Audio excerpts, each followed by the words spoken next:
The Shades of the Abyss. Book 1 of the Living Lore. Written by F. Lockhaven and E. J. Iller. Chapter 13. After the meal, the cleanup, and the sleepless night in full retreat, Idle covered the carriage with the tarp and went to sleep under the relative darkness. She had the most work to do during the night, guiding them on with the night porter horses through long roads, through the woods, over the hills, and on toward Galilee. In that time, Derek also tried to rest on his own on the ground, something he was accustomed to on odd jobs when there were too many workers and not enough to lift, and Baxter finally got his chance to read. The Demonium was open before him.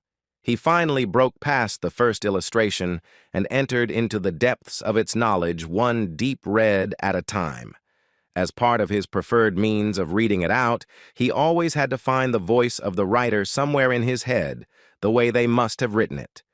This allowed him to interpret one critically important thing about each and every text ever written: the emotion that went into it.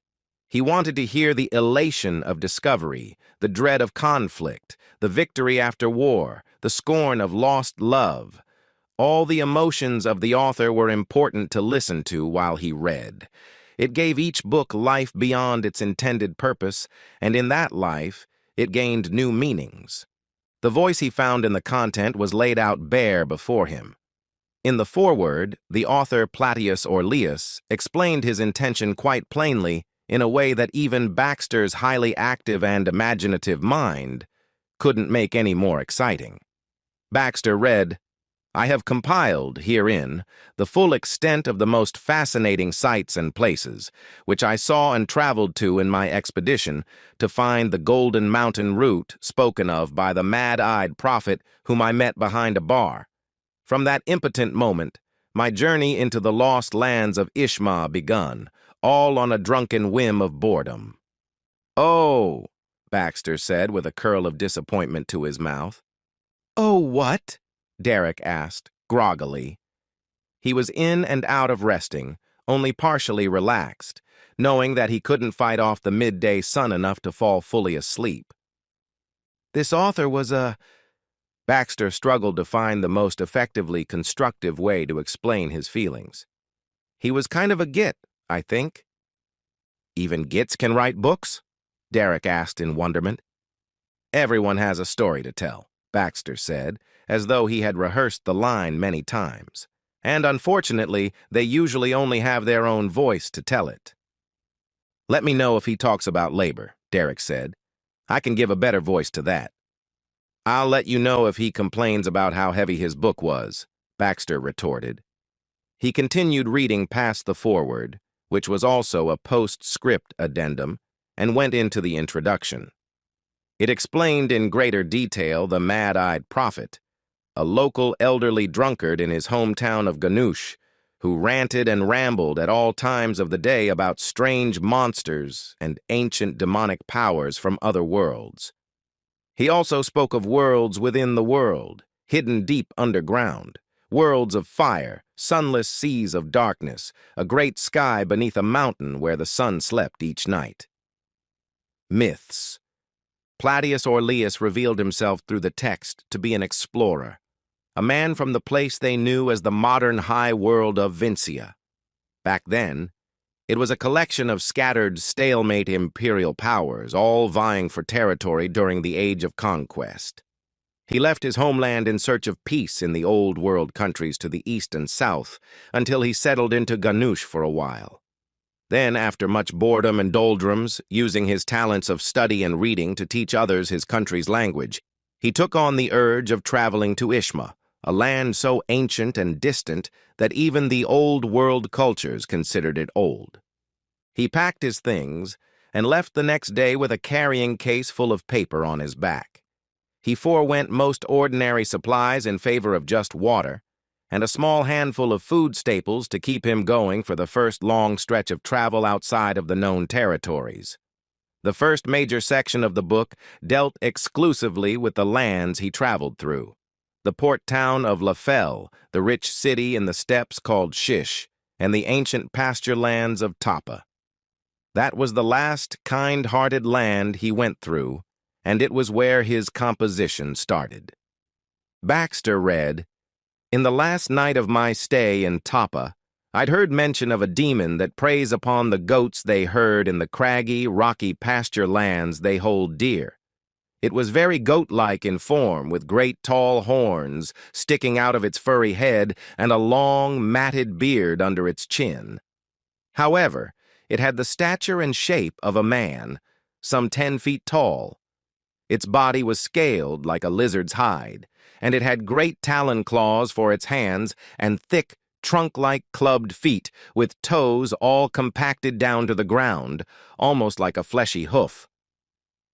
I tried to illustrate such a monster with their guidance, and this is the closest approximation I could render before my light burnt out." Depicted on the side of the page was one such illustration. However, in what seemed a kind of tradition in this author's drawings, the eyes were too wide, too spaced out, and sort of left the creature's head on either side. The rest was passable, but the eyes were always just a bit too big and malformed. And of course the pupils were wrong. They split into a cross formation, not the vertical shape of a standard goat's, demonic or otherwise. Additions were added after the fact when the demon was captured later that night, Baxter read with some shock. There was no establishment or any setup to reveal that such a thing was possible in the book, before or after. The shepherds invited me to see the beast in its dying breaths. They'd speared it through many times with long throwing spears with jagged ends to stay stuck once the flesh was pierced, quite brutally, and ropes on the end to tie the spears to posts in the ground. It was on its back and wheezing breath with a long, 3-forked tongue sticking out. I saw its eyes, and it had cross-shaped pupils that seemed to twist and contract as it observed me. They may have been X-shaped. The point is, they could rotate. I know not why. Well, Baxter sighed, I have a miserable feeling in the pit of my stomach that this might not be the bastion of aid and knowledge it was once foretold to be.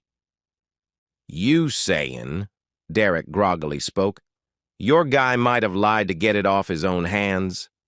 I don't doubt this is important, Baxter said with a tinge of defeat in his voice. Just perhaps to someone else. He's got you goofing, Derek said. Baxter looked at him curiously, and despite his eyes being half closed, Derek could feel the confusion bearing down on him. Go fetch. Go off and get something for him. Or in this case, deliver it. Goofing. Is that like stoning? Stonying, Derek corrected. Stoning is you don't want to do that to a person. That's throwing stones at a person to kill him. So you call hauling stones something different to avoid that stigma, Baxter realized. Yeah, Derek curtly concluded. You can just skip ahead to the back, right? To the part with the shades, wherever that is. I'd like not to, Baxter said, but the confidence in his voice wavered. Well, sure.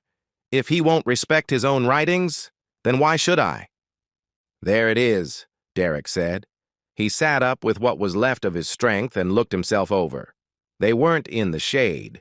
He had been slumbering lightly in the sun, and his body was starting to tan. He started crawling over to the carriage to position himself underneath it for shade, right next to where Baxter was reading. Baxter lifted and perused each page one by one, eyes scanning many strange, oddly off illustrations of fantastical creatures and strange, humanoid anomalies. Now I'm regretting this, Baxter sighed. He made so many intriguing entries. Shied, Derek groaned. Baxter looked down and wasn't sure if he was celebrating his return to the cool dark or making a pitiful demand for direct information. It's a big book, Baxter reminded his friend. Give me a minute to find it. Just start at the back, Derek suggested, and go in reverse. Shades had to be the last thing he wrote about, right? No, Baxter said. And see? This is precisely why I wanted to read it in its intended order. He mentioned in the beginning he was looking for a golden mountain root, So, if there is a conclusion to his journey, it would be related to that.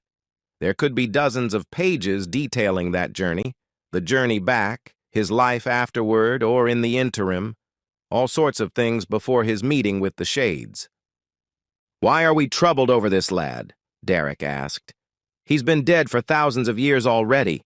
Why can't he just leave the world in peace?" "We're not inconvenienced by this," Baxter protested. "It's just, there's simply a lot. You can't build a cathedral in a day, nor can you fully read a tome such as this in that time frame." "Meh," Derek groaned. He obviously could not easily shake off his need for sleep. Baxter also felt the drag in his legs and arms as tiredness overwhelmed him, but he wanted to make progress. Research was a long game to play. An entire book could have its meaning and importance changed by a single paragraph that changed the syntax of all the knowledge before and after it. Likewise, all the minor incidents he had passed by in the diary filled with strange drawings, and their meanings could hold necessary secrets for learning the final piece of their more personal puzzle. Finally, he reached a page that caught his eye immediately. A simple illustration of shadows of men that were drawn against a fixed perspective of ground with what looked like a goat for scale. They were all black and drawn with smudged ink. They had no features, just shadows with depth that stood up from the ground. Shades. Baxter read to himself. On the outskirts of an ancient, abandoned town far into the Ishma province, I found myself surrounded by strange people who had no features and were covered with shadow. They walked and made their own way only at night and happened on my camp on the hill overlooking the valley village. They stayed out of the reach of my fire and would not approach it even as I beckoned them. I tried to share a piece of my frog steak with them, but they did not accept. I tried to communicate over and over to no response. I felt a bit uneasy, but strangely not unsafe. I went into the dark with them, away from my fire, and went closer to them. To say about them, these shadowy men, they are very cold to the touch and wet. Clammy is a fair word. It occurred to me then that they were not simply darkened by the lack of light. There was a presence covering them completely, a physical darkness that dripped over them, not unlike wet ink but more persistent, and it came off them as a light, lingering fog that circled them. They were amicable to my approach, at least, and gave me no troubles.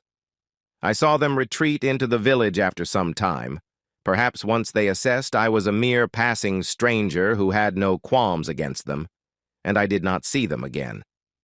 Come morning, I went to investigate to see if perhaps the Shades were creatures of the night, like the waste mare before them, or what they did in the hours where the sun was the brightest. I checked the first house that I came upon, one I was sure the Shades retreated into after they left my camp, but saw nothing inside. I tried to keep the door from opening fully, knowing that they hated the light. Inside the home was just one room, small, hardly enough space even for a bed. The people of Ishma were so far ancient they had no concept of property or the need to accrue greater means. Their simplicity was striking. The only thing odd or off-putting was a deep hole dug into the corner beneath a window where no light could reach. I investigated and saw a movement in the dark. I tried to offer more of the remains of my late-night meal into it, and the food seemed to disappear. I tried to communicate once more with the door closed, the darkest that I could make the hovel in the middle of the day. These Shades were a rare creature I'd found, were not hostile, were human-shaped, and seemed to act in concert with one another. I could not fashion them to be monsters in my mind. Then I saw the shade emerge.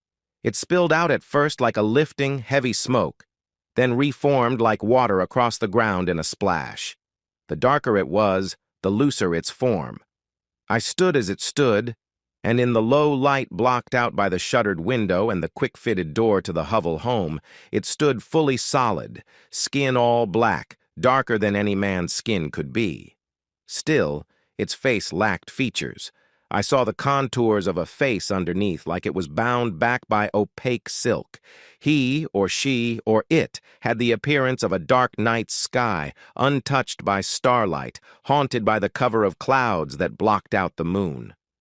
It spoke to me in a harsh, whispering voice, words I could not understand.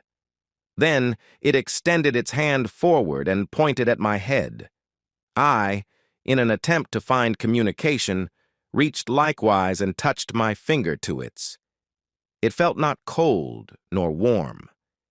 There was an absence of feeling. It was like pressing against my own finger.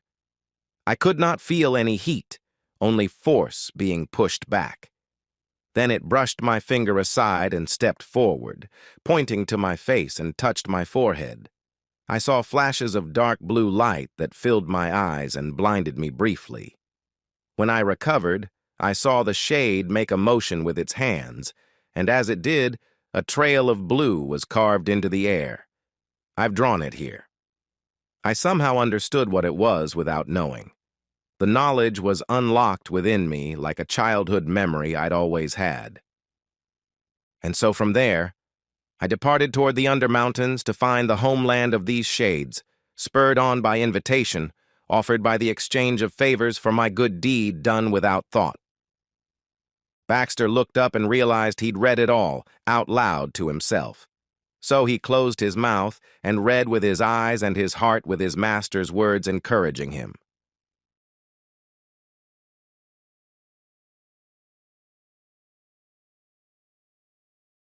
Chapter 14.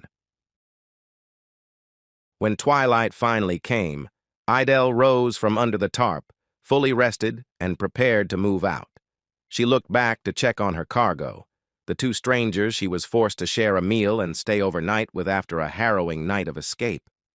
She saw Derek stretching and moving around while Baxter rested on the far edge of the carriage with the mighty tome opened underneath his sleeping head.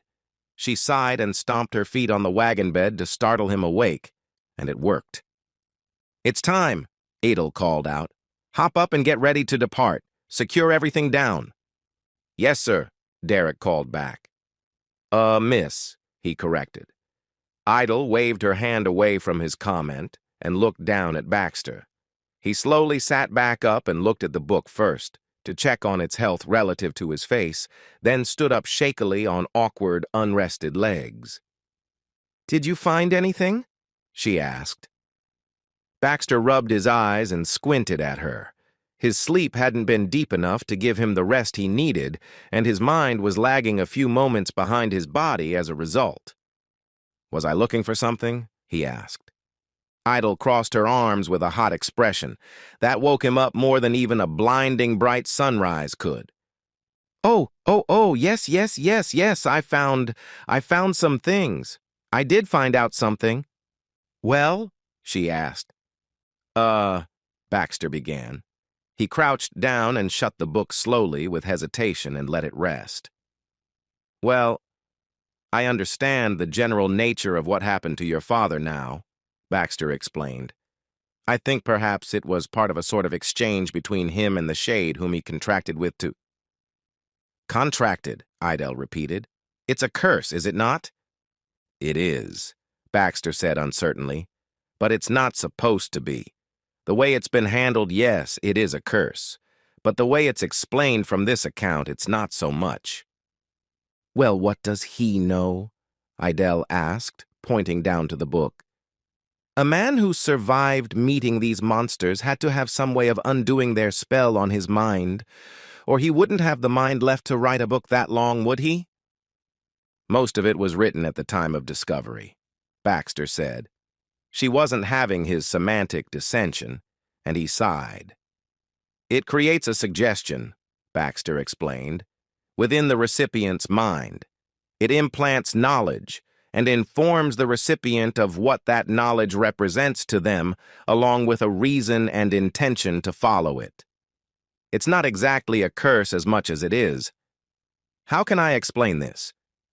It's as though the knowledge gained was always there, and only then is it given purpose." "Find out," Idel said, "by tomorrow if it can be lifted and how. That's all I care about.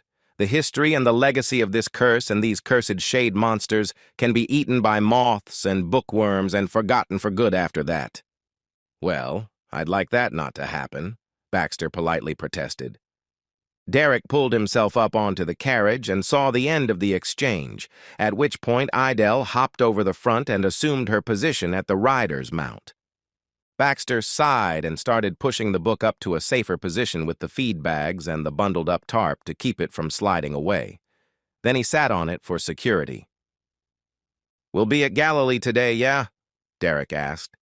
"Should be," Idell said. "By morning at least."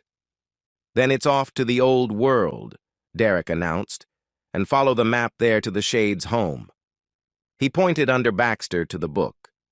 Baxter took it upon himself to speak on the book's behalf. "I think the closest place we could leave from to follow this journey league for league," he explained, "would be Shish." "Sounds fun," Derek said. "If Shish still exists," Baxter said. "The accounts of this book are ancient, mind you. It's written in relatively common words, but—" "Hee-oh!" Idell shouted. She whipped the reins, and the horses both bucked up and stirred into motion. The carriage jerked forward and sent both boys in the back scrambling for balance for a moment. Once the carriage was in full motion down the road, the boys managed to steady themselves. "Sorry, what were you saying?" Derek asked, shouting over the sound of the clattering wheels and the hoofbeats of the horses. "We'll just have to see what happens when we get there," Baxter said. "Leaving for the old world countries isn't exactly easy, even for a credible porter." "Well, we're in luck," Idell shouted back. "Galilee is bound to be full of credible porters, so you two rich boys will have no issue clearing out all the paperwork that lets you take part in something as illicit as live cargo hauling across the Empire's borders." "I thought you were a porter," Derek yelled. She didn't answer, letting her own snide remark about their lack of gratuity linger. He turned to Baxter in confusion. After a moment of considering whether to continue the exchange or simply let it lie in her favor, he relented with a roll of his eyes. "We'll figure it out. If, even on my master's name, we find someone who can take us in.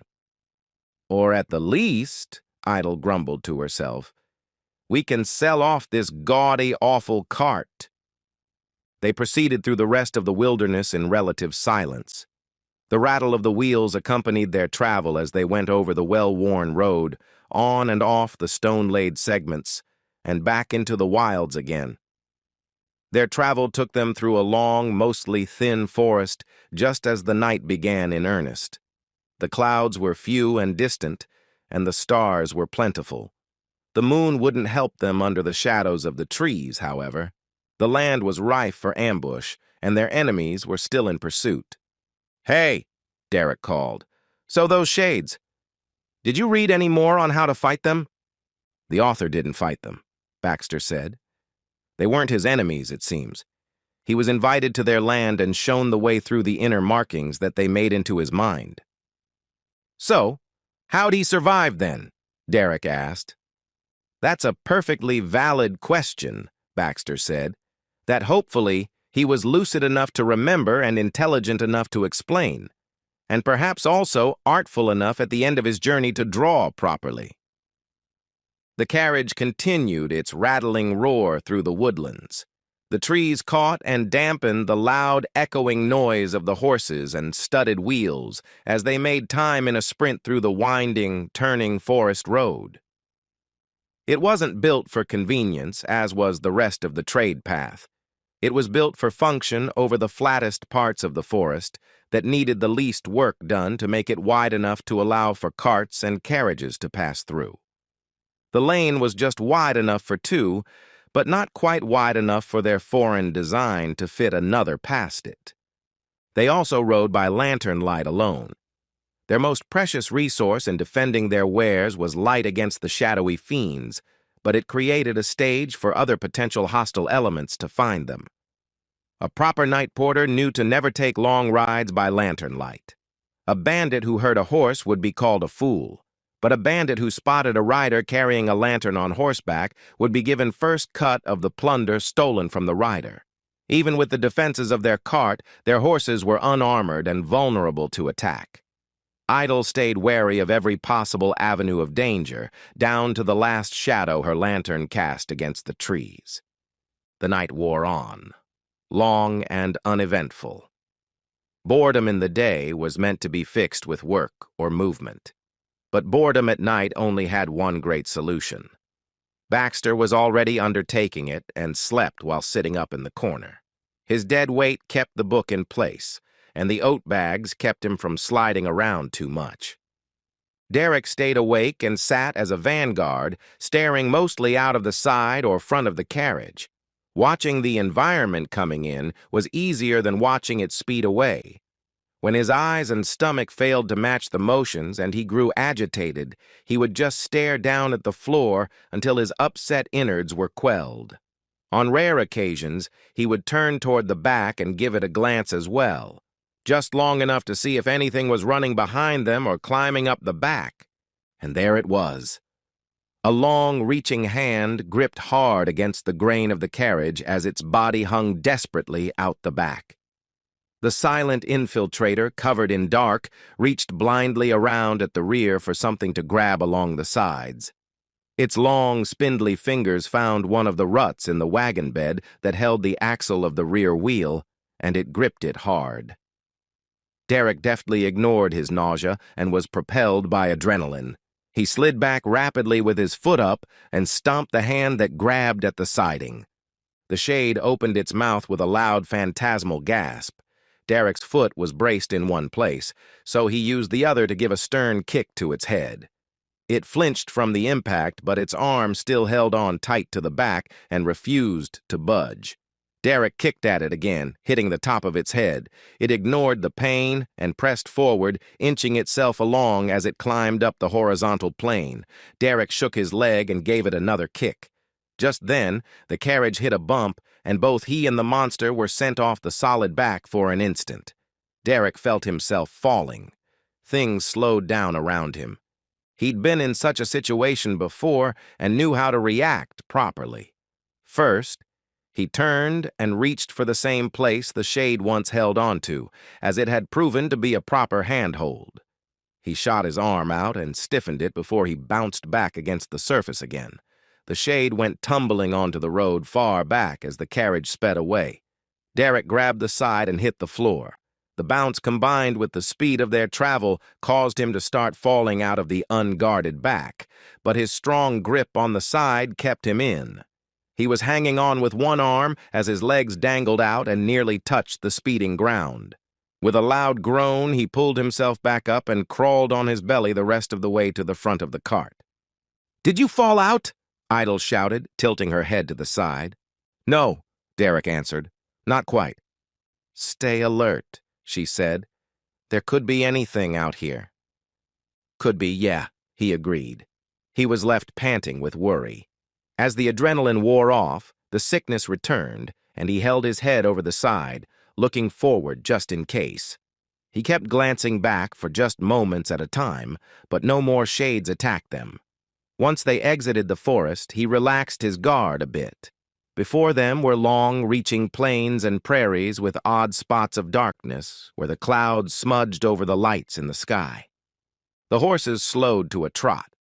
Their long run was over, along with the forest behind them, though Derek remained on the defensive. He kept trying to scan the horizon behind them for as long as his stomach would allow him, but didn't spot any similar moving shadows coming up from the distance. The horses started lugging the cart up the long, slight grade of a hill. On their way up, another wagon passed by. 4 horses pulled it at a gallop down the slope, and it had a fully stocked and covered load of goods in the back. Derek just heard the driver call out to slow his horses as his wheels began digging out dirt just off the road. "We're almost there," Idle shouted. "Get yourselves presentable. You'll have to sit up here with me once we get close." "Why's that?" Derek asked. He noticed Baxter was fully slumped over with his head resting halfway in the partially open bag of feed. He had crumbs and other edible detritus in his hair. "Human cargo is illegal," Idle explained. "Without the right kind of cart or carrying permits. I'm not even technically a night porter. So, they're going to stop us no matter what to ask what kind of a job I'm on. You'll both have to come up and stage yourselves as my bodyguards." "Well, that's a given for me," Derek said. "But Baxi can't even guard his own body, mostly. What's he here for if that lie doesn't pan out?" "I doubt they'll care enough," Idell said. "They only talk to porters, so you two are better off staying quiet. The worst thing they could do is take the cart for inspection. We'd never get it back, not that I care, but they might take the book as well if they think it's a good we aim to sell." "We can hide it then," Derek said. He crawled over and slapped Baxter on the shoulder to wake him up, crumb hair and all. Baxter darted his head around, throwing a light dusting of feed in all directions as he sat up straight and immediately checked under his hips for the book again. "There it is," Idell announced. The boys both turned and faced forward on either side of the wagon. From the peak of the hill, they could see the road that sloped down gently across the rest of the journey, past groves and around sharp hills and over a river 2 times before town. Galilee, the city of stars, sat over a major river tributary where several minor rivers fed from deep mountain springs, and floodplains joined up to form the Starlook River, which led out to the sea and formed the formal boundary between the High World Empire and the Old World countries. The city itself was a bastion against the darkness, brightly lit even in the dead of night and visible from miles away. The horses began a gentle trot downward along the remainder of the trade road, where other shimmering lights of night-going travelers came up the way they were going. Baxter kept his hand close over the book to keep it steady and safe. A new city, with new people and new ways for their enemies to interrupt their important mission, was ahead.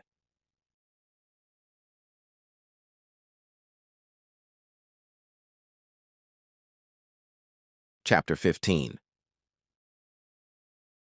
The sun was still not close to rising, but the night was officially over. As soon as the carriage drew under the guardian lights of Galilee, up close to its impressive walls, the ancient bastion force against the invading forces of the Old World's wars, the riders all felt much safer. Idle guided the horses into a smooth entry along the trading line at the west entrance. Derek sat at her left, arms crossed, looking tough, while Baxter had reversed his waist-high cloak to his front and held the book up in his lap to give him the broad, square appearance of a barrel-chested, stronger man. 2 armored guards wielding long spears waited out in front of the main gatehouse. The passage into the city was a full carriage length and more. The walls were thicker than those of most houses, at least in Checheri. Such was its part in ancient history, a city that had withstood 100 wars, as eternal as the starlight. The major trade hub ran all sorts of cargo from one place to another. It was on the edge of Vincia, between 2 other major city-states on the safest roads available. Every entrance, on ground or over water, had to boast the same protection, which had kept it a stable place for many generations. "Hold," the guards ordered. One moved in front of Idle's horses and picked up a handful of hashed feed from a satchel around his waist. The other approached the riders while the horses were distracted with the offered feed. Baxter couldn't help but exchange a look with the approaching guard before forcing his eyes forward again. "Hello, sir," Idle greeted. She stuck out her chest a bit so the Porter Guild sigil on it showed more prominently. The guard looked it over and turned his attention to her instead of the square fellow near him. "Night porting?" he asked. "Yes, sir," she answered. "On a return from Checheri, as it happens." The guard stepped back and looked over the war wagon. "Odd cart," he remarked. "It's the cargo," she said. "Partially used, old custom rig from a noble. The top was taken off and transferred onto a newer base for use riding out to the twin bergs of Mikel and Gello." The guard tapped a stiff, heavily lacquered and compacted club against the metal wheel studs. "Nobles have such tastes," he muttered. He hooked his boot on the wheel spoke and peeked inside the back. There was nothing left but the tarp and the feed, not even space for their own traveling provisions. You came here light. It's a nobleman's job, Idel said. Not much time to stay idle in the walls. All right, the guard sighed. If you're heading to trade out the cart, you'll need to take it to the Porters Guild directly. That's along the main street, on the west bank. Don't take this over the first bridge. No trade goes on over there. Yes, sir, she replied. What about the horses? Derek quietly asked. Idle shushed him with a curt, aggressive face, then softened her expression immediately when she turned back to the guard. Does the guild require a deposit for stabling? She asked. The guard gave her and Derek a stern look. Her forced winning smile combined with his utterly ambivalent vapidness didn't pique his interest or curiosity. The only real mystery staring him in the face was Baxter, who kept his eyes straight ahead without looking at anyone or anything in particular. The weight of the book on his lap was starting to pain his legs. His feet were jittering nervously. What about them?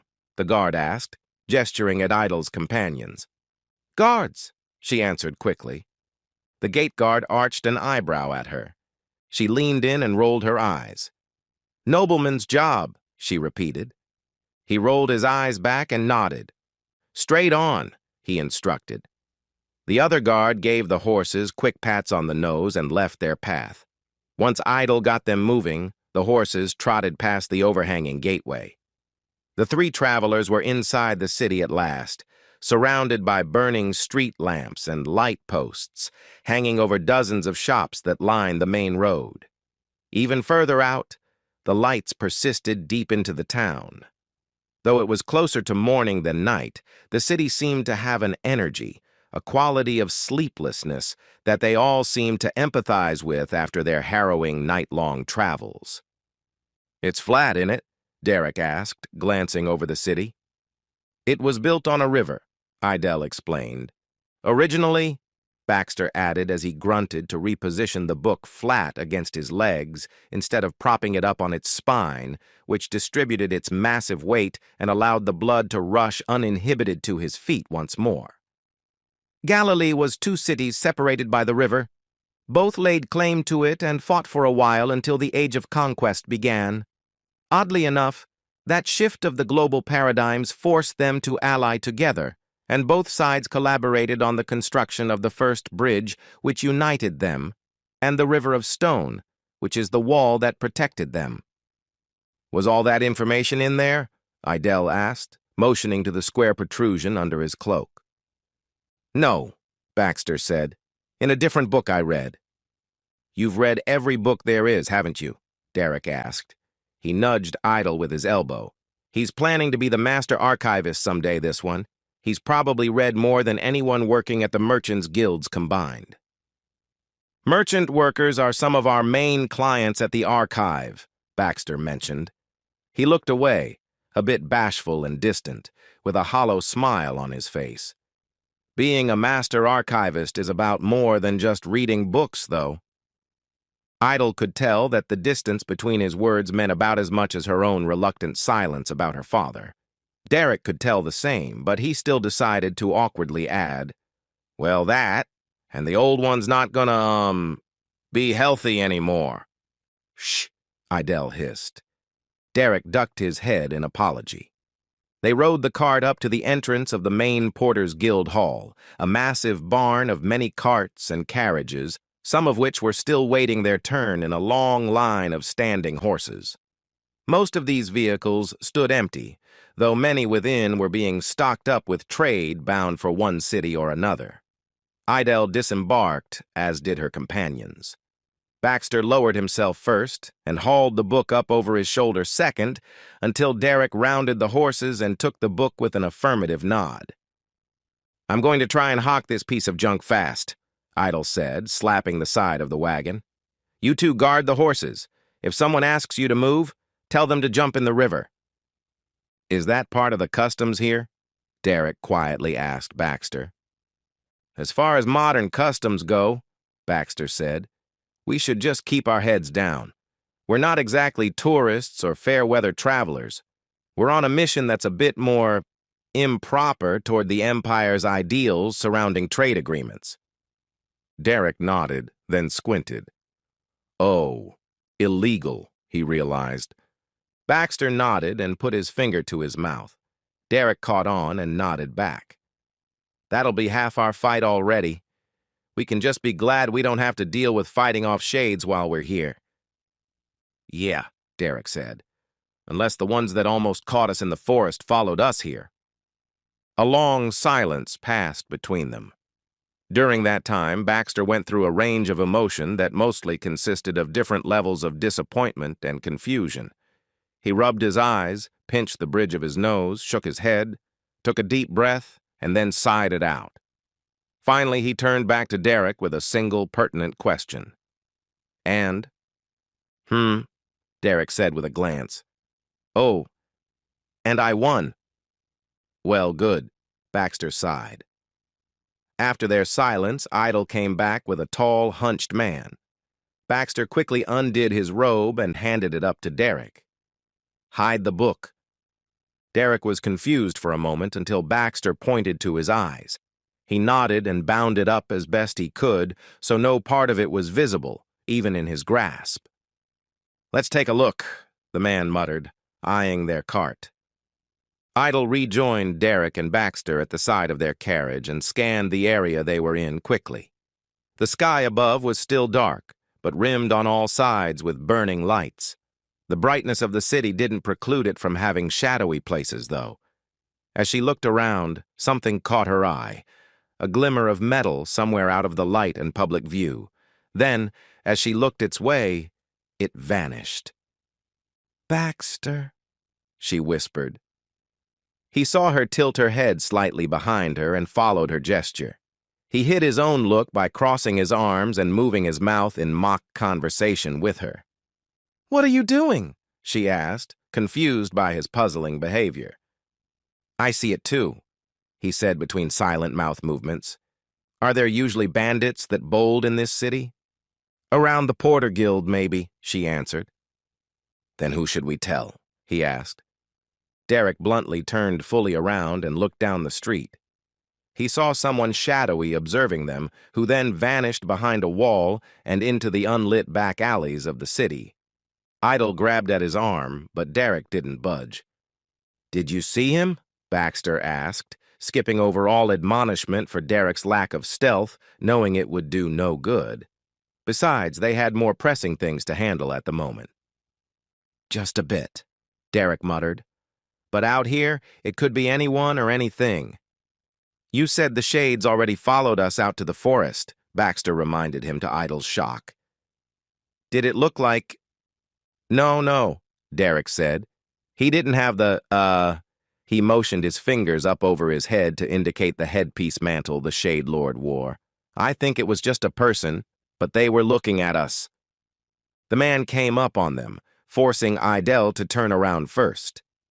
So, this cart, he began. I don't see no insignias of any noble house or fraternity or other guild, not even a porter's symbol. Can you explain again how you came upon it? Well, sir, Idle began, complacent and timid as the nature of her job required. Baxter, however, could see the man was a shrewd and prudent sort of broker who wouldn't accept even well-constructed lies. He was a tough and ugly man with a forehead and chin both rounded and bulbous around his face. He had no sympathy in his soul to tug at whatsoever. He reminded Baxter of a nobleman, so used to being in the right that his own errors had to be faulted to someone else. The kind of man who'd make the victim of a scam done on his trade apologize unless they could force it back in the corrupt broker's face. It belonged, Baxter explained, to a group of assassins who snuck into Checheri from a consortium out of the old world to attempt to attack the master archivist under the cover of night. The man stared down in anger at Baxter and unfolded his crossed arms in a threatening stance. Derek stepped forward, one arm occupied with the concealed book, and equalized his threat with nothing more than a look. They used, and by that, I mean threatened, Baxter continued, a local minor porterhouse within the city to gain entry under the premise of old-world pottery as crafts trades, which I believe, so long as the wares were found empty and otherwise unladen with contraband contents, are within the trade accords to be processed between the city-states. That fraud had to pass through one checkpoint to come to our city's gates.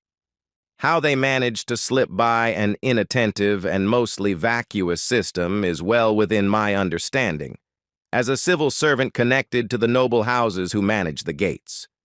What I want to know, Sir Guildsman, is how such a thing came across that bridge and through this Isle of Trade, and how in only the span of a few days you managed to seemingly forget the sight of this unique craft, and yet still recall enough to know exactly where to inspect it to find a seal of ownership. The man realized he was cornered and let out a huff. He couldn't silence Baxter's astute observations of his own neglect, willful or otherwise, without causing a scene with Derek, and he couldn't fashion a retort after having already been proven in the wrong. Even if he had authority and credibility in the city to back him up, the threat of noble interference made him hesitate. "So you'll have me buy this back," the guildsman slowly reasoned out, "and corroborate with your use of illegal wares?" "No," Baxter corrected. "You're going to buy our silence." That infuriated him. As an apprentice of the master archivist, I am quite an avid reader, enough to also be a very skilled scribe. I don't even need a copy house to help me. From now until morning, if I write uninterrupted, I can wallpaper all of this street with a detailed admission of these events and your participation in them. We are merely victims of this crime. We merely use the contraband to escape the very deviants who used it to cross illegally and commit illicit deeds.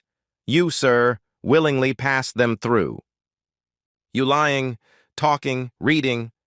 The man seemed to exhaust his supply of abject put-downs after that, and relented in a huff. "Fie on you, then." He reached around his back to a satchel purse and pulled out a fistful of uncounted coins. He tossed them at Baxter and let them bounce off his chest as a final act of spite. "Then, I'll pay you for the firewood." He glanced at their cart bitterly. "Thank you, and goodbye." He stomped away and left Baxter and Idle to tend to the coins on the ground. They waited until he was clearly out of sight before they both bent down and scraped them up into their hands. "Does this look like it was worth it?" Baxter asked. "Worth what?" Idle asked angrily. "My pride?" "I'm sorry," Baxter replied, as snippy as he could be. "I just didn't think your plan to convince him to buy an unmarked foreign war wagon with nice words was going to work. I should have had more confidence in you. Shame on me." "He's watching us again," Derek said. Baxter and Idle stopped bickering and locked eyes. "He's not hiding either." Baxter looked back and saw the man, all covered in shadows, standing in the street. While they all stood and crouched, a cart pulled out from the barn and made its way down the road the man stood on. When it passed by, he disappeared once more into the darkness like a shadow chased away by the light.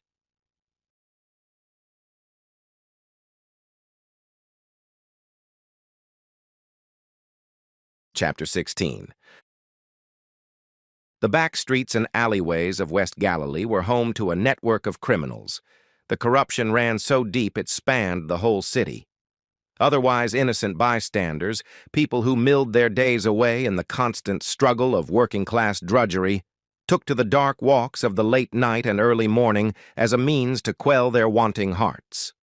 Ordinary citizens and passing merchants were tempted by the lawless side of the city, but never got lost in it. They just dipped their feet in the dark waters and convinced themselves it was a fling or a fancy. And there were those who made a profit from their indiscretions. In the dark halls made up of the backs and sides of buildings, some of which opened out to no street but instead functioned as hiding places for such dark deeds and their doers to assemble, the traders of the night made their roots, selling goods and services no porter would carry and no merchant would handle. Some carried nothing more than the blade they owned. One man stalked his way through the alleys under the dark cover of a hood and cloak with something shining in his hand. Others ignored and avoided him. He had his business, and no one had business that stopped him. He maneuvered to stay parallel with the road, which connected to the main one, which in turn led to the first bridge and dipped back to the surface road, and he peeked down that way. He saw nothing he was looking for, so he turned around, seeing only carts moving out before the first light came. Whatever he was looking for had evaded him, at least for now. He was about to turn away from the street when he spotted one of his marks hoisting a package under his arm. It was the smallest one, relatively. Not the thick, muscular brute or the wayfish, but sturdy-looking girl. The thin one who talked enough to get himself out of trouble. The smart one, obviously. The man in shadows stayed hidden as the boy approached on a power walk down the street. He kept something tucked close to his side under his arm. A bundle of robes in a nearly square shape. The man in the shadows kept to the alleys and followed the thin one's path to the next side street over. The one he followed looked lost and confused, wandering aimlessly down a road that had no end or purpose for his venture, one that split toward the riverbank road of commerce and trade on one side, and on the other, down along the wall side where the worst crimes occurred under the blind spot of the Rampart Watch. He was an easy pick, for sure. The boy stood out in the open and looked around, separated from his friends. The man started to make his move. The shining metal in his hand retreated slowly into his cloak. He kept his head low so even the streetlights had a difficult time reaching his face. While the boy's back was turned, he approached, one hand reaching toward his shoulder to grip him and turn him around.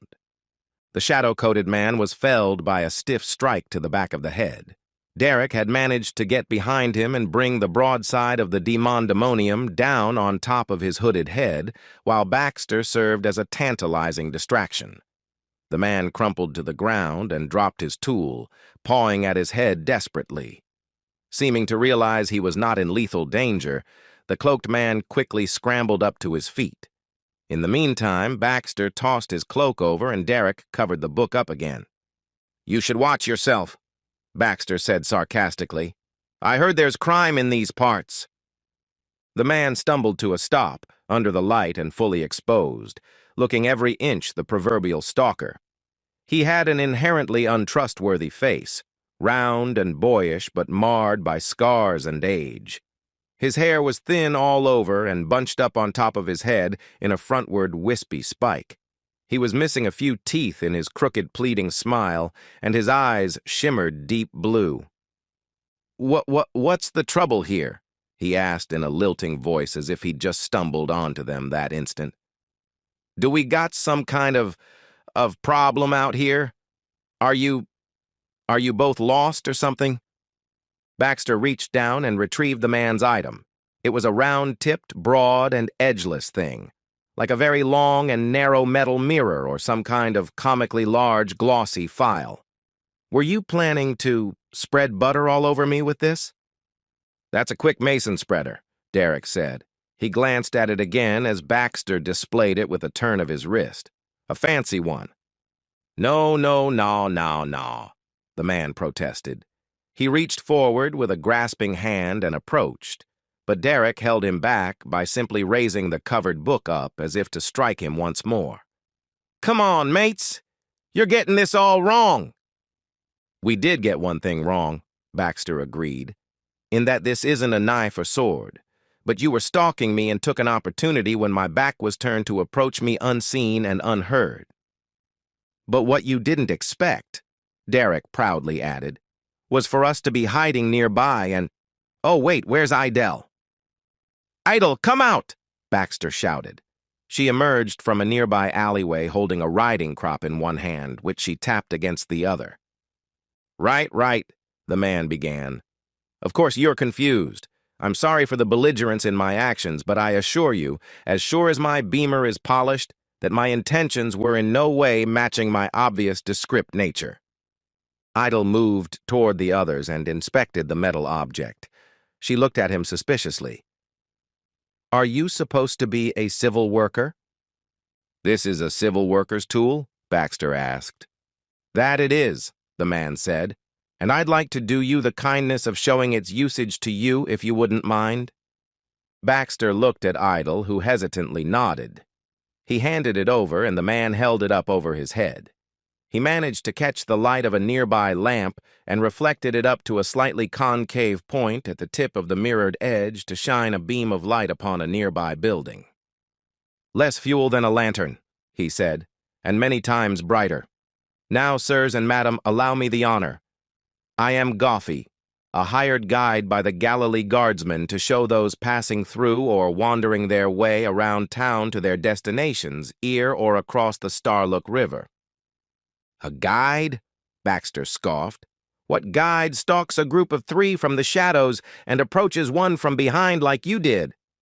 "Well, one well-versed with these streets," Goffey retorted. "It's part of the customs round here. One caught thieving by another with intent to thieve won't press on to a man already marked, especially at night, in these dead hours before the sunrise. One must adapt to the dark and not expose oneself until it's safe enough." "So, it's safer to fake a robbery," Baxter complained, "than to just wave me down to offer your service?" "Round here, yes, sir," Goffey plainly answered. Baxter turned to Idle again, but she could only shrug. "That sounds right," Derek said. They both turned to him for further explanation. "It's like what we did in the Union. We hung around a place needing work and pretended to be on break so no one else would come to start fixing it without us getting paid. They thought someone was already working there and moved along." "That sounds less dishonest than thieving," Baxter said. "Rest assured, sirs and madam," Goffey said, "I am no thief, else I'd carry an honest blade, and you may check my person if you would like to find one, but I've none to find." "That's all right," Baxter said. "So then, is it pure philanthropy that gives you a cause, or will you extract payment in some way once your tour is done?" "No, sir, no," Goffey politely protested. "I respect your frankness, though, so I will inform you. Yes, my services are paid ones, but you aren't the ones who pay it. I'm employed by an undernet of secret handshakes among the merchant guilds in the city to keep travelers safe from the unchecked crime that stalks the streets in earnest." "Why can't the guards do this?" Idle asked. "Why you? Why this way?" "The guards," Goffey began a bit darkly, "are as to Galilee as the nobles are to other city-states. They hold authority upon the rampart watch where they can look down over all without repercussion. None may enter or leave without their hands being wet with the waters of their trade, you see. The porters and traders all give unfair shares to the guards lest they be removed by force from their rented homes." Idle looked to Baxter for approval. Baxter thought back along to what he learned about Galilee's history, but none of it was modern. Passing letters and noble decrees between cities weren't managed by the archive. "I say," Baxter began, "we at least address him honestly and see what he has to offer us in the way of a tour." "There's only one thing," Idle quietly complained, "that we're after, and no tour guide will show it to us." "Then how?" Baxter whispered back. "Leave that to me," she said. "I can speak with other porters about—" "Alone?" Baxter interrupted. "Are you sure?" "I didn't ask you for help," she whispered harshly. "You step on my toes too much and unbalance me. I don't need that to do my own business." "Have you ever spoken with someone connected to human cargo before?" he shot back. She didn't answer, and he half opened his mouth to make an additional quip, but relented. Their conversation ended before they had stopped talking, so Baxter turned back to the waiting Goffey instead. "We've traveled all night," Baxter declared, "and could use a rest through the morning. We aim to move through night travel and need to find and speak with professional porters before their contracts all get filled." "Then you've come at a good time," Goffey announced, "and on a good day and to a good place. This is the link of chains between the two living worlds. The high world values the foreign market trade and the ease of access to the Starlook River's port to the northbound current, while the old world enjoys similar benefits from further south and upriver to connect with the Vincian states." "That just so happens to concern us," Baxter said. We're looking for someone to take us to the old world as soon as possible." "That's possible," Goffey agreed. "It is possible to arrive anywhere if one starts in the city of Galilee. Come, follow. Let me instruct you. You shall want no more for history or lawful knowledge of this place once the sun has risen over the eastern rampart of the River of Stone. Please follow me if you will. I shall conclude our tour as a gratuity at an inn with vacancies for your weary, hard-traveled bodies." Goffey stood and waited for them all to agree. Baxter seemed tentative on following through, but moved forward nonetheless. Derek joined him without question. If any problems arose, Derek seemed sure that he'd know how to solve them, or at least sufficiently quell them. Idelle had no other option and followed after them, but kept her distance in the group, never standing closer to Goffey than Derek did for protection. Out of all the muggers and thieves and potential real criminals in the streets, Goffey seemed the most duplicitous and untrustworthy. Despite their awful first impression, Goffey stuck to his word as a tour guide. He led them through the western half, even through the dark alleys, without worry. For those places he shined a bright beam down the path he chose to take, and any nasty elements lying in wait would casually flee the scene.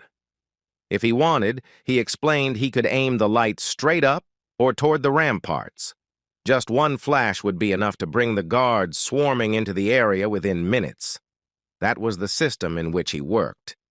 He was connected to the guards, and by their authority, he was given free rein to keep travelers safe just by being near them. He guided them down the main street they had ridden in on and highlighted all the best places for their various needs, including traveling provisions and horse equipment. They avoided the gatehouse and instead traveled into a residential market section with shops just beginning to open and start up their street-side vendor stations. Fresh cooked food and freshly imported food from Old World traders were on offer at every stop, all temptations to loosen their combined purse strings. Once the west side had been adequately toured, they crossed the first bridge together. It was as wide and impressive as the main street itself, arching up on a sloping grade, but still tall enough that the first morning longboats came in from upriver with their companies rowing to the beat of tired boating songs. The ports of trade were all along the riverfront and occupied most of the constructed riverbanks. On the east side, historically part of the Old World, everything was different. The more modern architecture they were used to was behind them.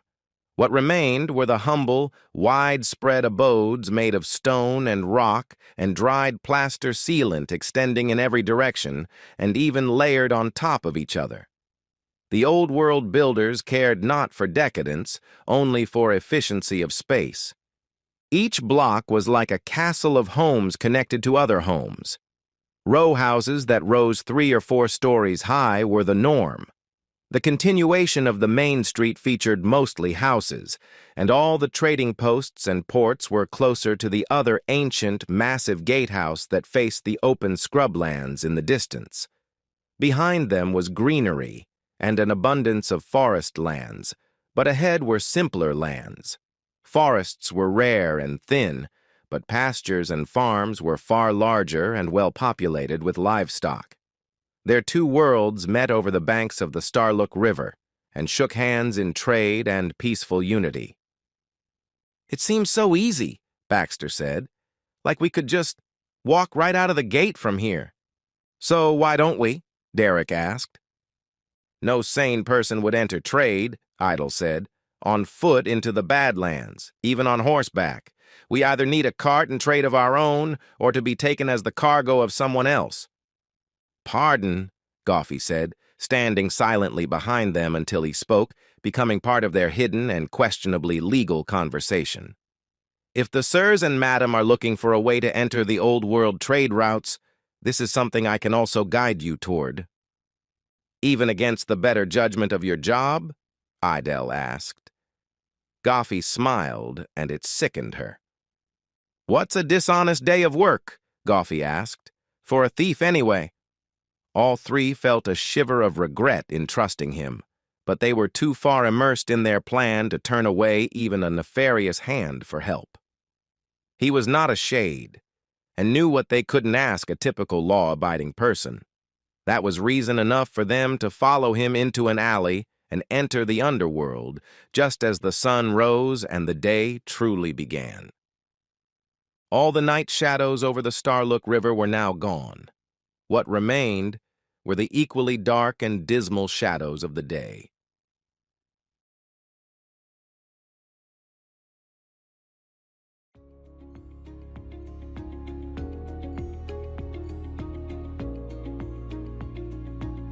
If you're enjoying our audio content, please like and subscribe.